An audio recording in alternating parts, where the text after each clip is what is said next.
నిన్న అసెంబ్లీలో జరిగిన చర్చ, ఇవాళ పొద్దున ప్రధాన పత్రికల్లో వచ్చిన ప్రధాన శీర్షికలో పెట్టిన వార్తలు ఇంత దుర్మార్గంగా అంటే, శాసనసభలో జరిగిన చర్చ ఒకటి, ఆ తర్వాత వచ్చిన రాతలు ఒకటి. ఈ రాష్ట్ర ముఖ్యమంత్రి రేవంత్ రెడ్డి అనే పేరు అబద్ధానికి పర్యాయపదం అయ్యే పరిస్థితి వచ్చింది రాబోయే కాలంలో. రేవంత్ రెడ్డి అనే పేరు ఒక పదం అబద్ధం అనే పదానికి పర్యాయ పదంగా వాడుకోవచ్చు ఇక తెలంగాణ ప్రజలు, భారతదేశ ప్రజలు, తెలుగు ప్రజలు. అంత దుర్మార్గమైన, అంత చండాలమైన పరిస్థితి దిగజారిండ్రు వీళ్ళు. నిన్న శాసనసభలో చర్చ జరిగే సందర్భంలో, అది గతంలో ఇప్పటికీ 1000 సార్లు చర్చ జరిగినాయి. విద్యుత్తుకు సంబంధించి గతంలో మేము అధికారంలో ఉన్ననాడు కేంద్ర ప్రభుత్వం మా మెడపైన కత్తి పెట్టి, మీరు వ్యవసాయ పంపు సెట్లకు మీటర్లు బిగించండి, రైతాంగానికి ఉరితాడు వెయ్యండి అని చెప్తా ఉన్నారు.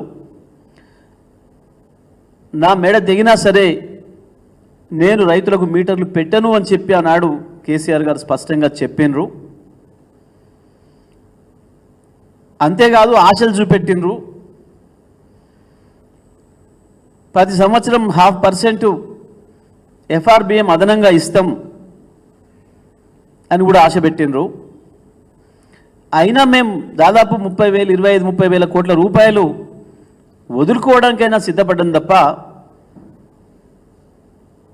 మేము రైతాంగానికి, వ్యవసాయానికి తెలంగాణలో ఎట్టి పరిస్థితుల్లో మీటర్లు పెట్టము అని చెప్పిండు మా ముఖ్యమంత్రి గారు. మేము దానికి కట్టుబడి ఉన్నాము అని చెప్పి, ఆ రకంగా రైతాంగం కొరకు మేము కమిట్మెంట్తో ఉన్నాము అని చెప్పి మా శాసనసభ్యులు హరీష్ రావు గారు వారి బడ్జెట్ ప్రసంగంలో చెప్పారు.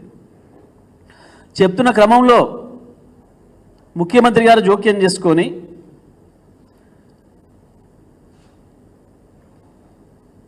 మీరు పెద్ద పోజులు కొడుతున్నారు, మీరేందో త్యాగం చేసినాం, మీరేందో పోరాటం చేసినాం మాట్లాడుతున్నారు,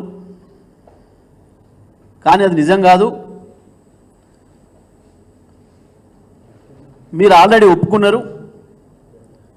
2017లోనే మోడీ గారు, కేసీఆర్ గారు ఇద్దరు కలిసి సంతకాలు మార్చుకున్నారు, సంతకాలు పెట్టుకున్నారు అని చెప్పి శాసనసభను, రాష్ట్ర ప్రజల్ని తప్పుదోవ పట్టించే ప్రయత్నం చేసిండు, ప్రజల్ని మోసగించే ప్రయత్నం చేసిండు. ఒక కాగితాన్ని చదివి చూపెట్టిండు. వాస్తవానికి ఆనాటి విద్యుత్ శాఖ మంత్రిగా నా దృష్టిలో కూడా లేదు ఈ విషయం. ఈ కాగితం ఎక్కడిది అని చెప్పి దాన్ని తెప్పించుకొని చూసినాం. అది ఒక మోసపూరితమైన ప్రకటన. ఆయన చదివిన పేపర్ అబద్ధం. సభను, ప్రజల్ని పక్కదారి పట్టించిండు ముఖ్యమంత్రి అనే విషయాన్ని మళ్ళీ సాయంత్రం, రాత్రి అయిన తర్వాత క్లారిఫికేషన్లో మాకు అవకాశం ఇస్తే మళ్ళీ హరీష్ రావు గారు ఆ విషయాన్ని ప్రస్తావించారు. మీరు చెప్పింది అవాస్తవం, మీరు చూపించిన పేపర్ ఒకటి, మీరు చెప్పింది ఒకటి, మీరు చదివిన కండిషన్స్ ఉదయ పథకానికి సంబంధించినవి,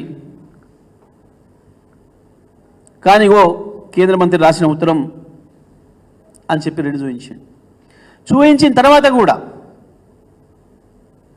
చేసిన తప్పును ఒప్పుకునే సంస్కారం లేక మళ్ళీ అదే దబాయింపు ధోరణితో మళ్ళీ అదరగొడుతూ,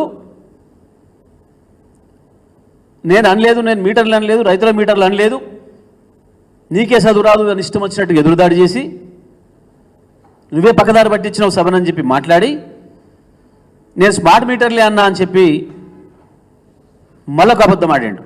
Please do subscribe to. Please do subscribe to. Please do subscribe to. Please do subscribe to. Please do subscribe to. Please do subscribe to KTV Telugu.